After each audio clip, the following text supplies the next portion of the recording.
السلام عليكم ورحمة الله وبركاته. الحمد لله رب العالمين والصلاة والسلام على سيدنا محمد وآله وصحبه أجمعين أما بعد.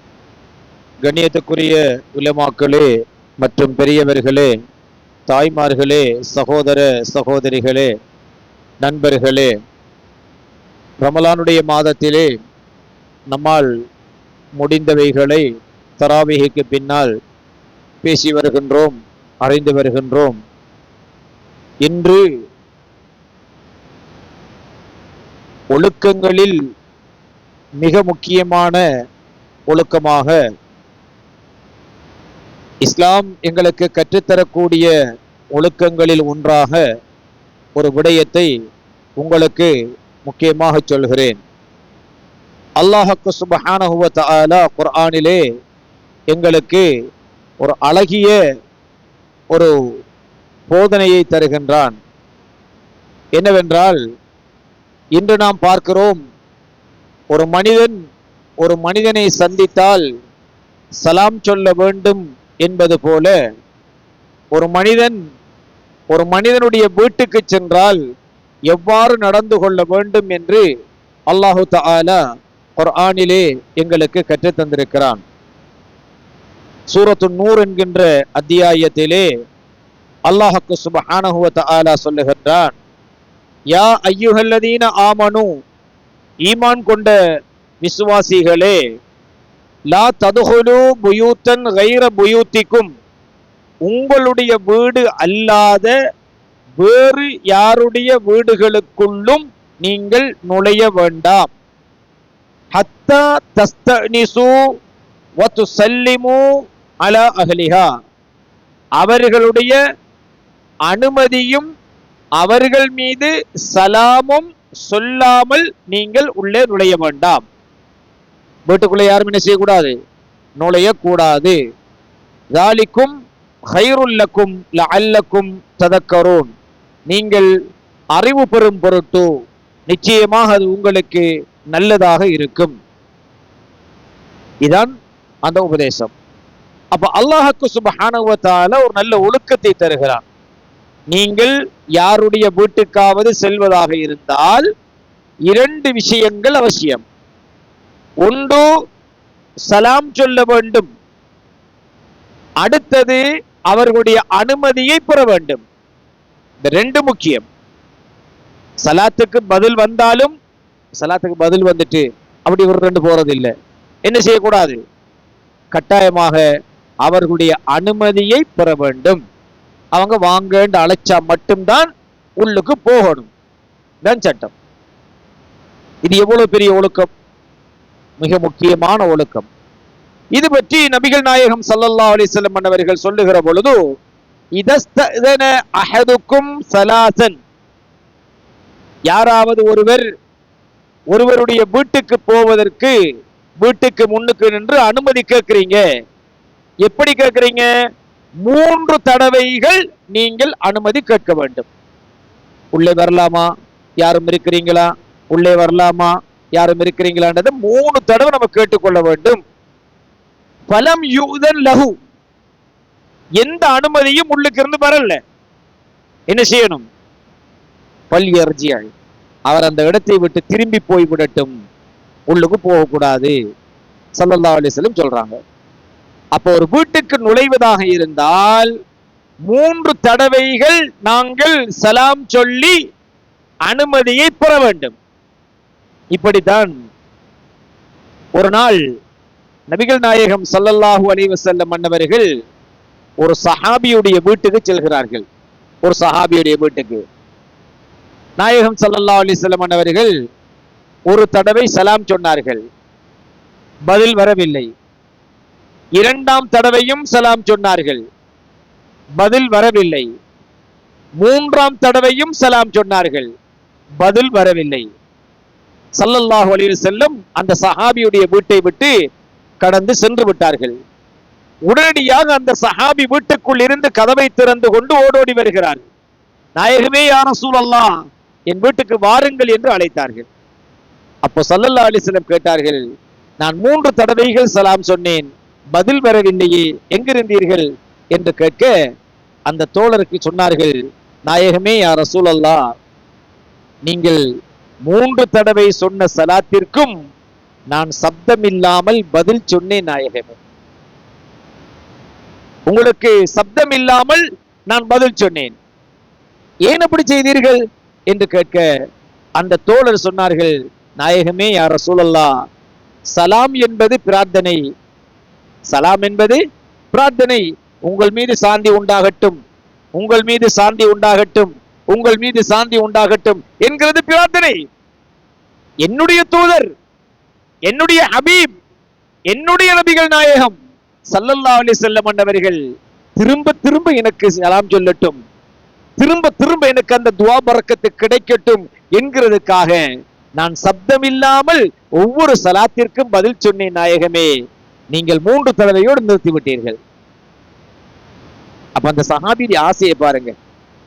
சலாம் என்பது ஒரு துஆ, வீட்டுக்குள் நுழைவதற்கு அனுமதி இல்லை. 3 தடவைகள் நபிகள் நாயகம் ஸல்லல்லாஹு அலைஹி வஸல்லம் சலாம் சொல்கிறார்கள். அந்த சஹாபி, அதாவது இந்த சஹாபாக்கள் ஸல்லல்லாஹு அலைஹி வஸல்லம் அன்னவர்களுடைய அருளை, துஆ பரக்கத்தை எந்தெந்த வழிகளில் எல்லாம் பெற முடியுமோ அந்த வழிகளில் எல்லாம் பெற்றிருக்கிறார்கள். அதற்காக பிரயத்தனம் செய்திருக்கிறார்கள். உயிர் போக போகிறது, நான் யுத்தத்தில் ஷஹீதாக போகிறேன் என்று தெரிந்தும் கூட அந்த இறுதி கட்டத்தில் கூட ஸல்லல்லாஹு அலைஹி வஸல்லமுடைய ஒரு அருளை பெற்றுவிட்டு நான் ஷஹீதாக கூடாதா என்று அந்த சஹாபாக்கள் ஆசைப்பட்டிருக்கிறார்கள். அப்ப இதில் நிறைய படிப்பினை இருக்குது. ஒரு வீட்டுக்கு நுழைவதாக இருந்தால் 3 தடவைகள் நாம் சலாம் சொல்ல வேண்டும். அந்த 3 தடவைகளில் ஒன்றுக்காவது பதில் வருமாக இருந்தால்தான் நாங்கள் உள்ளே வரலாமா என்ற அனுமதியோடு அந்த வீட்டுக்குள் நுழைய வேண்டும். இதைத்தான் நபிகள் நாயகம் ஸல்லல்லாஹு அலைஹி வஸல்லம் அவர்கள் எங்களுக்கு சொல்கிறார்கள், நீங்கள் ஒருவருடைய வீட்டுக்கு சென்றால் 3 தடவை சலாம் சொல்லுங்கள். அந்த 3 தடவைகளில் உங்களுக்கு பதில் கிடைக்கவில்லை என்றிருந்தால் அவர் திரும்பி போயிடட்டும், வீட்டுக்குள்ள போகக்கூடாது. இது மிகப்பெரிய ஒரு ஒழுக்கமாக இஸ்லாம் எங்களுக்கு கற்றுத் தந்திருக்கிறது. முக்கியமான விஷயம். இன்றைக்கு நவீனமான உலகம். நாம ஒருத்தர் வீட்டுக்கு போறதா இருந்தா ஒருத்தர் தூரத்துல இருந்து வருவார். உதாரணமாக 1 கிலோமீட்டர் ஒருவர் நடந்து ஒரு ஆளை சந்திக்க வருவார்னு வச்சுக்கொள்ளுங்க. 1 கிலோமீட்டர், 2 கிலோமீட்டர் அல்ல ஒரு 5 கிலோமீட்டர் தூரத்துல ஒருத்தர் நம்மள என்ன செய்யறாரு, சந்திக்க வாரார். இன்னைக்கு எல்லாட கையிலையும் மொபைல் இருக்குது. வந்து ஒரு 20 கிலோமீட்டர், ஒரு அக்கரைப்பற்றில் இருந்து ஒரு கல்முனைக்கு ஒருவர் வருகிறார், அல்லது கொழும்பில் இருந்து ஒருவர் கல்முனைக்கு சந்திக்க வருகிறார், அல்லது கல்முனையில் இருந்து கொழும்புக்கு ஒருவர் போறார். போயிட்டு அங்க ஆள் இல்லைண்டு திருப்ப ரிட்டர்ன் வாரதுங்கிற எவ்வளவு தூர பயணம். சந்திக்க சந்தர்ப்பம் கிடைக்கலாட்டி, அந்த ஆள் இல்லாட்டி, ஒருவேளை அவர் ஹாஸ்பிட்டல்ல இருந்தா, அல்லது சுகையினமா இருந்தா, அல்லது வேறு ஊர்களுக்கு பயணம் போய் இருந்தா, மொபைல் இருக்குது. வெளிக்கிட முன்னாடி இருக்கிறீங்களா, உங்களை சந்திக்க வரணும், எப்ப வர, எத்தனை மணிக்கு வரேன்ட்டு நேரத்தை கேட்டு அதை கன்ஃபார்ம் பண்ணிட்டு போறது நல்லதா இல்லையா? இது அப்படி இல்லை. விரண்டு வாரது, போன் இல்லாட்டி பரவாயில்ல, விரண்டு வாரது, அவனோட கேட்டை கிட்ட போறது, தட்டு தண்ணை தட்டுறது, 2 குத்து குத்துறது, அவனோட பெல்ல போட்டு அடி அடி அடி அடிக்கிறது. ஏண்டா பெல் பூட்டினா அவனுக்கே வெறுத்து போயிடும். இந்த டிஸ்டர்ப் பண்றதுக்கு இஸ்லாத்தில் அனுமதி இல்லை. ஒரு வேளை அந்த வீட்டுக்காரன் வீட்டில் இருந்து உங்களை சந்திக்க முடியாத நிலையில் இருந்தால், சந்திக்க முடியாத நிலை, ஆனா வீட்டை இருப்பாருன்னு உங்களுக்கு தெரியும், நீங்க போய் சலாம் சொல்றீங்க, 3 சலாம் சொல்றீங்க, பதில் இல்ல, காலிங் பெல் அடிக்கிறீங்க, பதில் இல்ல, கூப்பிட்டு பாக்குறீங்க, பதில் இல்ல, ஆனா வீட்டுல இருக்கிறார், வெளியே வரல, யாருல குற்றம் சொல்லுங்க பாப்போம்? போனால்தான் குற்றம். இதை இஸ்லாம் தெளிவாக சொன்னது. ஒருவேளை அவர் வீட்டில் இருந்தாலும் உன்னை அந்த நேரத்தில் அவர் சந்திப்பதற்கு அவரால் முடியாமல் இருக்கும். இப்ப நீங்க ஒரு ஆளை சந்திக்க போறீங்க, எப்ப போவீங்க? உங்களுக்கு நல்ல ஃப்ரீயா இருக்கிற டைம் பார்த்து போவீங்க. அதுக்கு அவனுக்கு ஃப்ரீ இருக்கணுமே. நீங்க உங்களோட டைம் எடுத்து போவீங்க. சந்திக்க போற ஒருவர், இப்ப நான் ஒருத்தரை சந்திக்க போறேன், நான் நல்ல ஃப்ரீ, எனக்கு 2 அல்லது 3 ஹவர்ஸ் ஃப்ரீ இருக்குது, நான் போறேன். அவன் கடும் வேல் நிற்கிறான், ஒரு பயணம் போக ரெடியா இருப்பான். நாம போயின்னா சோமாளிங்களா உங்களை பார்க்கத்தான் வந்த இருந்து நாம 1 ஹவர் 2 ஹவர் 3 ஹவர் அருன்னு அறுத்து அவன் வேலையையும் முடக்கி அவனையும் ஹவுஸ் அரெஸ்ட் பண்ணி அவனை அப்படியே டிஸ்டர்ப் பண்ணி அசைய விடாம அவனை ஒரு திமித்த ஆளாக்கி சரி வருமா? இதுக்குத்தான் இஸ்லாம் சொல்லுது, நீங்க சலாம் சொல்லுங்க, 3 தடவை சலாம் சொல்லுங்க. பதில் வந்தா, அனுமதியும் வந்தா, ஒரு பதில் வந்துச்சு, அனுமதி இல்ல, என்ன செய்யணும்? அந்த இடத்தோடு போயிடணும். அனுமதி இல்லாட்டி போகக்கூடாது. ஒருவேளை இப்ப நாம ஒருத்தர் வீட்டுல போயிட்டு பேசுறோம், அந்த வீட்டுக்காரால் இல்ல, மனைவி மட்டும் இருக்கிறா, நம்ம போன நம்ம ஒரு ஆம்பளையா இருக்கிறோம், கூப்பிட்டு பேசுவாங்களா? பேச மாட்டாங்க. அதை சொல்லாம ஒரு வேளை என்ன செய்யறாங்க, வீட்டு ஆள் இல்ல பிறகு வாங்கன்னு சொன்னா அவ்வளவுக்கு கதவை திறந்து 2 வார்த்தை பேச இயலாதா ரெண்டு கேட்கிற எவ்வளவு லூஸ்தனம், முட்டாள்தனமா இல்லையா? இதே நேரம் ஒரு பொம்பளை ஒரு வீட்டுக்கு போறான், அந்த வீட்டுல ஆண்கள் மட்டும்தான் இருக்கிறாங்க, இல்ல நீங்க பிறகு வாங்க என்று சொல்றாங்க, ஒத்துக்கணுமா இல்லையா? அப்படி இல்லாட்டி அது போல. எனவே இதெல்லாம் இஸ்லாத்தினுடைய ஒரு ஒழுக்கங்கள். சரி, இப்ப வீட்டுக்காரால் இருக்கிறார் அல்ல வீட்டுக்காரர் இருக்கிறார், 3 தரம் சலாம் சொன்னீங்க, சரி ஒரு தரத்திலேயே சலாத்துக்கு பதில் வந்துட்டு, சரி நீங்க போன் பண்ணி இருக்கிறீங்களா, சந்திக்கலாமா, டைம் எடுக்கலாமா? சிலாக்கள் பிரச்சனை இருக்குது, போன் பண்றாங்க, ஒரு 5 நிமிஷம் உங்களை சந்திக்கலாமா? ஓ வாங்க. கதையில 5 நிமிஷம் இருந்தா ஒரு 2 மணித்தியாலம்.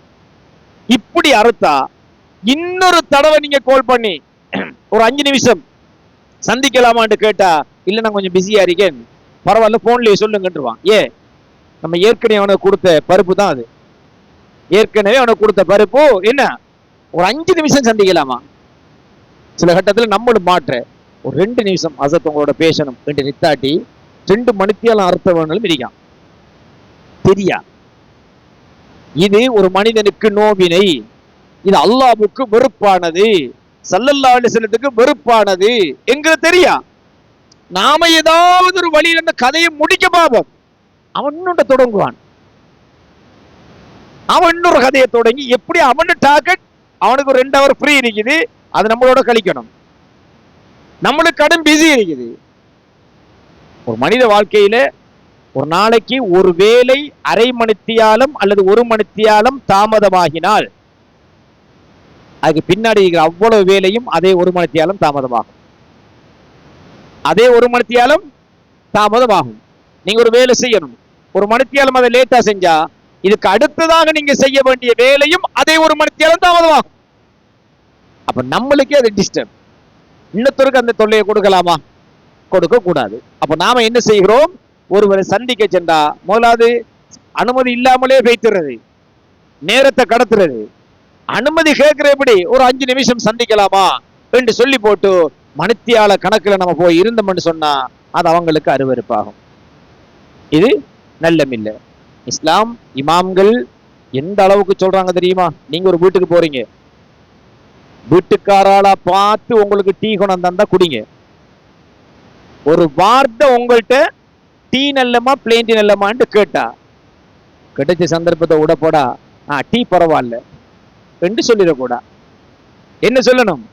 2 ஆப்ஷன் அந்த வீட்டுக்காரன் கேட்டா அதுல எது செலவு குறைஞ்சதோ இலகுவானதோ அவருக்கு வேலை பழுக்கள் குறைஞ்சதோ அதைத்தான் நாம சொல்லணும். பிளேன் டீ நல்ல ஃப்ரீயா கிடைக்குது, அவனா கேட்கிறான் டீ வேணுமா பிளேன் டீ வேணுமா, இவர் முதல்ல டீயை தானே கேட்டான், அவரு மரியாதைக்கு பெஸ்ட்டுக்கு டீயை சொல்லிப்பான், 2வது பிளேன் என்ன சொல்லிப்பான், அவர் பெஸ்ட்டுக்கு கேட்டது டீ தானே, அவரோட மனசு புண்படப்படாதே என்று நம்ம பாஞ்சல் வந்து டீ ஊத்துங்க பரவாயில்ல என்று சொல்லிடக்கூடாது. உங்களுக்கு எது வேணும்னு 2 கேட்டா 2ல எது அது உங்களுக்கு பிடிக்கிறது பிடிக்கலங்கிறல முக்கியம், இதான் ஒழுக்கம். நீங்க வேண்டுமானால் 2ஐயும் தவிர்க்கலாம், தவிர்த்து போட்டு என்ன செய்யலாம், இல்ல இல்ல இப்பதான் குடிச்ச, நீங்க குடிச்சிருந்தா அல்லது இப்ப என்னால குடிக்க ஏலா, தண்ணி மட்டும் கொஞ்சம் தாங்க, அது ஒரு வளமை. யாரையாவது சந்திக்க போனால் குறைஞ்சபட்சம் ஒரு வெறும் தண்ணியாவது அல்லது ஏதாவது ஈத்தம்பழத்தையாவது இருந்தால் அதை சாப்பிட்டு அவரை சாட்டிஸ்ஃபை பண்ணி போட்டு வாரது. ஒருத்தன் ஒரு ஆளை சந்திக்க போறான், பச்சை தண்ணியும் அங்க குடிக்கலன்னு வைங்க, அவன் தரையும் இல்லை இவன் குடிக்கையும் இல்லை என்றால் மையத்தோட்டுக்கு போயிட்டு வரதுக்கு சமன். இது அறிஞர்கள் சொல்லிக்கிறாங்க. எப்படி? மன்சார ஹையன் வலம் யுத்த ஷையன் கமன் ஜார மையத்தன். எப்படி? மன்சார ஹையன், உயிரோடு இருக்கிற ஒருவனை யாராவது சந்தித்து, வலம் யுத்த ஷையன், அங்க எதுவுமே கொடுக்கப்படவில்லை என்றால் கமன் ஜார மையத்தன், ஒரு மையத்தை போய் பார்த்துக்கிறதுக்கு சமன். மையத்தூட்டுல பச்சை தண்ணியும் கொடுக்கறல பழையஜா. இப்ப மையத்தூட்டிலே அடைக்க முடிய ஜூஸ் வாங்கி சப்ளை பண்றான், பிஸ்கெட் வாங்கி சப்ளை பண்றான், இவன் அதோட மோசமா இருக்கான். அப்ப ரெண்டு பேரும் அந்த ஒழுக்கத்தை கடைபிடிக்கணும். ஒன்று, போறவங்க குறைஞ்ச ஏதாவது தண்ணியை சரி குடிச்சு அந்த ஆளை திருப்திப்படுத்திக் கொள்ளணும். வீட்டுக்காராலும் ஏதாவது ஒன்று கொடுக்காம அனுப்பக்கூடாது. அதுக்கு நம்மளோட பழைய ஆக்கள்கிட்ட வீட்டு வாசல்லையே ஒரு முட்டியில தண்ணி வச்சு வைக்கிற வழக்கம் இருந்துச்சு. கேட்க கூச்சம் என்றாலும் எடுத்து குடிக்கட்டும். வீடுகள்ல டேபிள்ல தண்ணி வைப்பாங்க, கேட்க கூச்சம் என்றாலும் வந்தவங்க எடுத்து குடிக்கட்டும். சரியா? கேட்காட்டியும் தண்ணீரை கொண்டு போய் கொடுப்பாங்க. அதுல நம்முடைய முன்னோர்கள் பிள்ளைகளோட கையில கொடுத்து அந்த தண்ணியை கொடுப்பாங்க. ஏனென்றா யாராவது வந்தால் முதலாவது உபசரிப்பு, ஆக குறைஞ்சபட்ச உபசரிப்பு குடிக்க தண்ணியாவது கொடுக்கிறது. குறைஞ்சபட்ச உபசரிப்பு என்ன? குடிக்கிறதுக்கு தண்ணியாவது கொடுக்கிறது. இதெல்லாம் ஒருவரை சந்திக்க வந்தால் பேண வேண்டிய ஒழுக்கங்கள். சரி, இப்ப சலாம் சொன்னோம், பதில் வரல. 2 சலாம் சொன்னோம், பதில் வரல. 3ஆம் தடவை சலாம் சொன்னோம், பதில் வரல. அல்ல அனுமதி இல்ல, அந்த வீட்டுக்குள்ள போகக்கூடாது, நம்ம போயிடணும். அனுமதி இல்லாம கேட்டை உடைக்கிறது, தட்டுறது, ஒரு ஏதாவது உண்ட தூக்கி வச்சு ஏறி வெட்டி கையை ஓட்டி கம்பியை திறந்து கேட்டை நாமளா ட்ரை பண்ணி திறந்து, அவனே ஒரு நிர்பந்தத்துக்கு கேட்டை மூடி போட்டிருப்பான். இவன் வெட்டி அதை திறந்து கேட்டை தட்டினா விளங்குது இல்லை யாக்கும் வண்டி இவருக்கு ஒரு முடிவு எடுப்பார். இவர் எடுத்து போட்டு அங்கே போய் கதவை நேரடியா தட்டுற, முன் கதவை தட்டி துறக்காட்டி பெட்ரூம் சைடால ஜன்னலை போய் தட்டுற, தூங்கினா விளம்பட்டு மாண்டு. பொருளாய் கட்ட புத்தி இதெல்லாம் நல்ல பழக்கம் இல்லை. இது நல்ல பழக்கமா? சலான் சொல்லி பதில் இல்லையா, அல்லது கோலிங் பெல்லுக்கு பதில் இல்லையா, போனுக்கு ஆன்சர் இல்லையா, போகாத, உனக்கு அனுமதி இல்லை, பல் எர்ஜி, திரும்பி போ. நபிகள் நாயகம் ஸல்லல்லாஹு அலைஹி வஸல்லம் அவர்களே அப்படித்தான் திரும்பி போயிருக்கிறாங்க. நீங்க நாயகத்தோட பெரிய ஆட்களா? இல்ல. சரி, அப்போ ஒரு வீட்டுக்கு போனா இப்படித்தான் நம்ம நடக்கணும் என்று இஸ்லாம் எங்களுக்கு ஒரு அழகிய ஒழுக்கத்தை சொல்லி தந்திருக்கிறது. இது இஸ்லாமிய பண்பிலே மிக முக்கியமான ஒரு ஒழுக்கம் என்பதை நாங்கள் புரிந்து கொள்ள வேண்டும். அடுத்ததாக தொடர்ச்சியாக அல்லாஹு தஆலா சொல்லுகிறான், ஃபைல்லம் தஜிது ஃபீஹா, அந்த வீட்டில் உங்களுக்கு யார பதிலும் இல்லை என்றிருந்தால் ஃபலா ததுஹுலு, நீங்க உள்ளுக்கு போக வேண்டாம், கேட்டை திறக்க வேணாம், பின்கதவை தட்ட வேணாம், குசினி பக்கமா போயிட்டு தட்ட வேணாம், ஒருவேளை பெட்ரூம்ல தூங்குறாங்களோ தெரியாண்டு சைட்டால போயிட்டு ஜன்னல தட்ட வேணாம், இந்த வேலையெல்லாம் செய்ய வேணாம். ஹத்தா யுஅதன லக்கும், உங்களுக்கு அனுமதி கிடைக்கிற வரைக்கும். வ இன் கீல லக்கும், ஒருவேளை அல்லாஹ் சூரத்து நூர்ல அல்லாஹ் சொல்றான், ஒருவேளை ஆள் வீட்டுக்குள்ள இருக்கி, ஆனா மறுமொழி என்ன செய்ய தெரியுமா வருது, நீங்க திரும்பி போங்க பிறகு வாங்கன்ட்டு பதில் வந்தால், அவ்வளவுக்கு வெளியே வந்து உனக்கு மறுமொழி சொல்ல இயலாதா? உனக்கிட்ட நான் என்ன கேட்டு வந்தேன், நாங்க ஒன்றுமில்லாமலா இருக்கும், அவ்வளவுக்கு அதான் இதாண்டு இப்ப இருக்கிற முசுரத்தனமான பேச்சு அல்லது பெசரத்தனமான பதில் சொல்லக்கூடாது. உங்களுக்கு வீட்டுக்குள்ள இருந்து ஒரு மறுமொழி வருது, எப்படி தெரியுமா?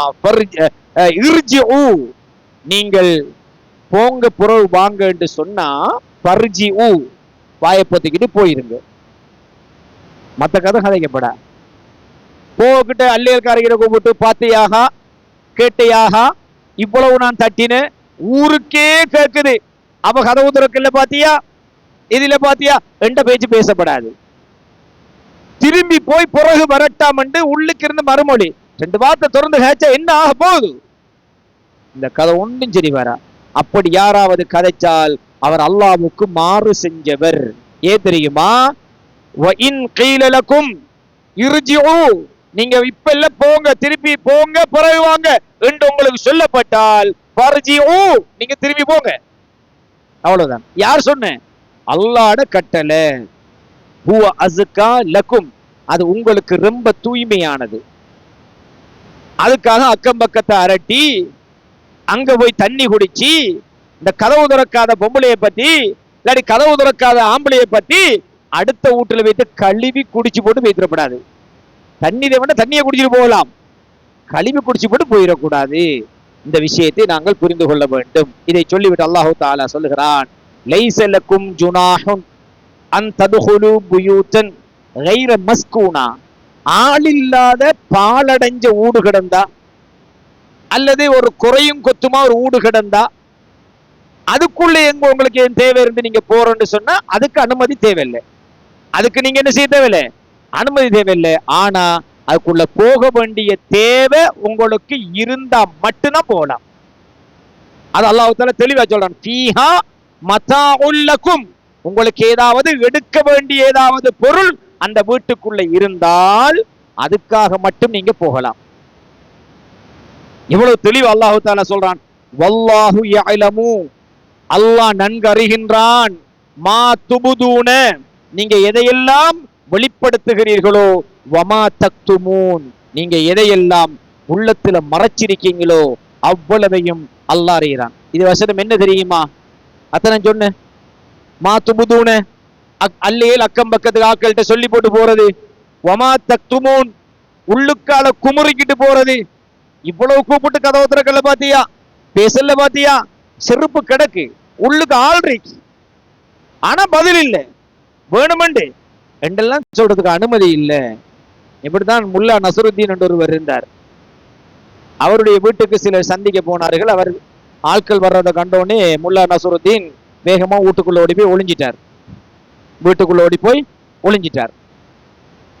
அப்ப வந்தவங்க முல்லாவை கூப்பிட்டாங்க. முல்லாட வைஃப் உள்ளுக்கு இருந்து சொல்றா, அவர் இல்ல, வெளியில போயிட்டாருண்டு.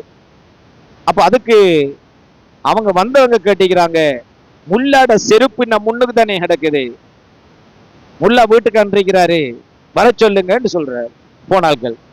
அதுக்கு அவர் வீட்டுக்குள்ள இருந்து ஆன்சர் பண்ணிக்கிறார் முல்லா நசருக்கு. உள்ளுக்கு சொல்லிக்கிறே, முல்லாக்கு வேற செருப்பு இல்லையான்னு கேட்டிக்கிறார் அவர்.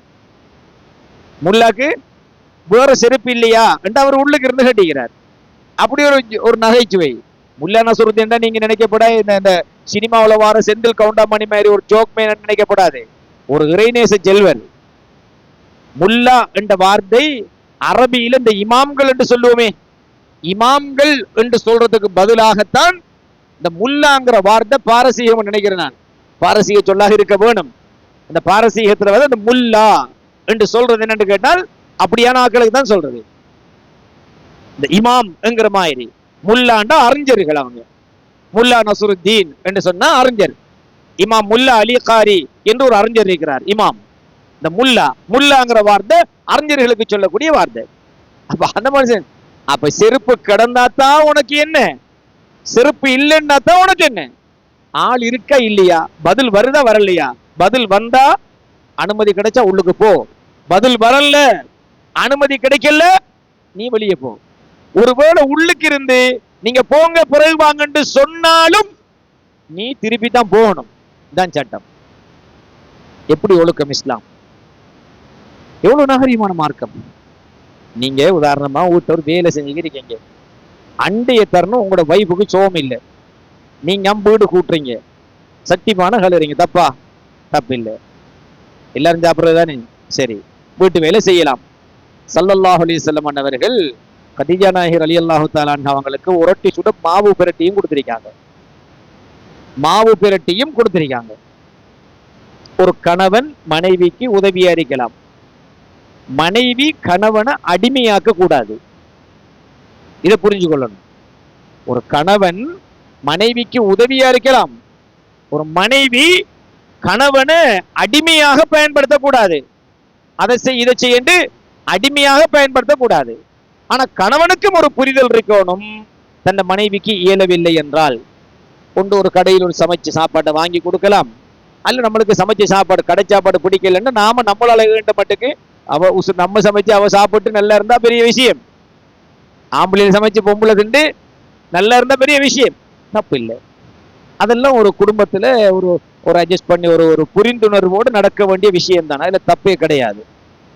என்ன தப்பே கிடையாது. சரி, ஒரு தருணம் வைஃபுக்கு சோம் இல்லை, சாஞ்சிட்டு இருக்கிறா. கடைச்சாப்பாடு உடம்புக்கு கேடாகிருமன்ட்டு மாப்பிள்ளை வீட்டை கொச்சிக்காய் வெங்காயம் எல்லாம் வெட்டி சமைச்சு ரெடி ஆகிட்டு இருக்கிறாரு. தும்பு கட்டோட நிற்கிறாரு. ஊடு கூட்டம் எல்லாம் அவரும் செய்கிறாரு. வேறுத்து விறுவிறுத்து நிற்கிறாரு. பொம்பளையில குசினிக்கு எப்படி நிற்கிறான்னு தெரியும் தானே. அப்ப இவரும் அப்படிதான் நிக்கார். அதுக்குள்ள நீங்க உங்களோட சலாத்தை போட்டு உள்ளுக்கு போய் இருந்தா அவன் வர்த்தக்கார பொஞ்சாதியை பாக்குறதா, சமையல் வேலையை பாக்குறதா, உங்களை உள்ளுக்கு எடுக்கிறதுக்காக அவசரமா ஓடி போய் குளிச்சு ரெடியாகி உடுப்பு மாத்திக்கிட்டு வெள்ளையும் சொல்லியமா முன்னுக்கு வந்து இருக்கிறதா, என்ன செய்யற? அப்ப அப்படி நீங்க புறவு வாங்கன்னு சொன்னா அதை கோபிக்கிறா? கோபிக்கப்படா. அதுக்கு தான் அல்லாஹு தாலா என்ன சொல்றான், திரும்பி போய் புறவு வாங்கன்னு உங்களுக்கு சொன்னா நீங்க போயிருங்க. இது எவ்வளவு முக்கியமான விஷயம், முக்கியமான விஷயம் இல்லையா? அடுத்தது, ஒருவருடைய வீட்டுக்கு போனால் அடுத்த ஒழுக்கம் தான்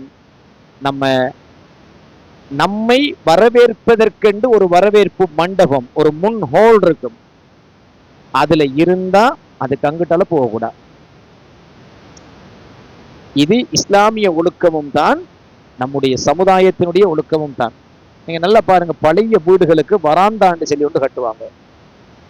யாராவது வந்தா திடீரென்று வீட்டுக்குள்ள போறல, அந்த வராந்தையில இருப்பாங்க.